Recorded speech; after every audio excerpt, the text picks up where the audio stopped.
2 years ago, when Doug and I first started the Sensory Den, we thought we had a fairly clear picture of where things were heading. We imagined regular sensory spaces in local communities, calm places families could visit weekly or monthly to access support closer to home. We poured so much into trying to make that happen. We ran regular sessions across York and beyond at places like the Folk Hall, Costa in Haxby, and the Goldsworth Centre in Easingwold, amongst many more. We met some wonderful families along the way and genuinely believed we had found something that could really grow. Despite our best efforts, we struggled to make the numbers work in a way that made it sustainable. One of my absolute favourite parts of our journey has been our holiday clubs. We met some truly amazing children and families, and for a while it felt like we had found something really special. We even picked up a couple of awards along the way. Families repeatedly told us how difficult it could be finding inclusive spaces during school holidays, and being able to provide somewhere that felt safe and welcoming felt incredibly important. Then in January 2025 we took another leap and organised our Send Connect event at the Folk Hall in York. Looking back, that was another huge highlight. Seeing families and professionals, support services and local organisations all come together in one place felt really special. It reminded us just how much people value connection and how important it is to have spaces where people can discover support and realise they're not navigating things alone. But reality has a gentle way of stepping in. As much as we loved all of it, both Doug and I still have our real jobs alongside the Sensory Den, so this has always been our evenings, weekends, annual leave and late night project. We've never quite reached the point where we felt able to take the plunge and leave the security of our jobs to do this full time. And trying to balance funding and family life, 3 children of our own, and running holiday provision eventually became more than we could realistically sustain. That part was hard, because we do genuinely love it. At the same time though, other opportunities started opening up. Through a project through PCV, we found ourselves visiting schools across North Yorkshire, bringing sensory experiences directly into environments children already feel comfortable in.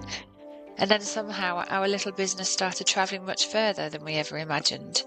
Over the last 2 years, we've packed up vans and headed all over the UK, corporate events in London, a festival in Wales, private events in Scotland, and all sorts of places in between.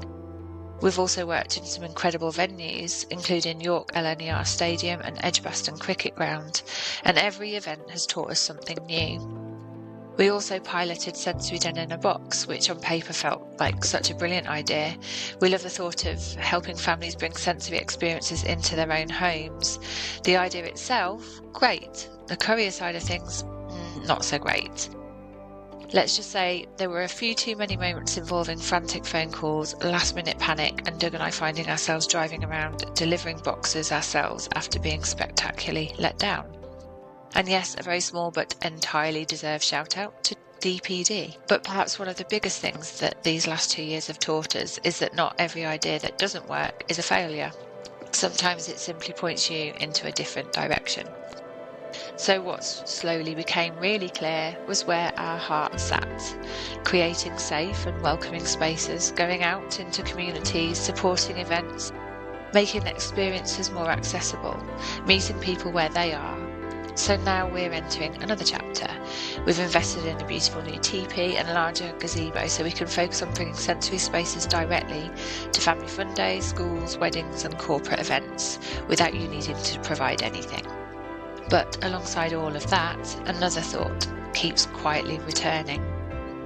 Because while sensory spaces help people regulate, settle and feel safe, over the last couple of years, we've also had countless conversations with parents, carers, young people and adults, all carrying things much deeper beneath the surface. People need spaces to talk. People need spaces to be heard. People need spaces where they don't have to hold everything together all of the time. And quietly alongside all of this, something else has been growing too. In the background, whilst juggling work, family life and the Sensory Den, I've also started my own journey into formal training, developing my skills in counselling and hypnotherapy and learning more about trauma, emotional well-being and the ways experiences shape us. And the more I've learned, the more things started to make sense. Because perhaps creating safe spaces was never really just about sensory equipment. Maybe it was always about people, about understanding, about connection, and helping people feel seen. And perhaps that's where this next chapter has slowly been leading all along.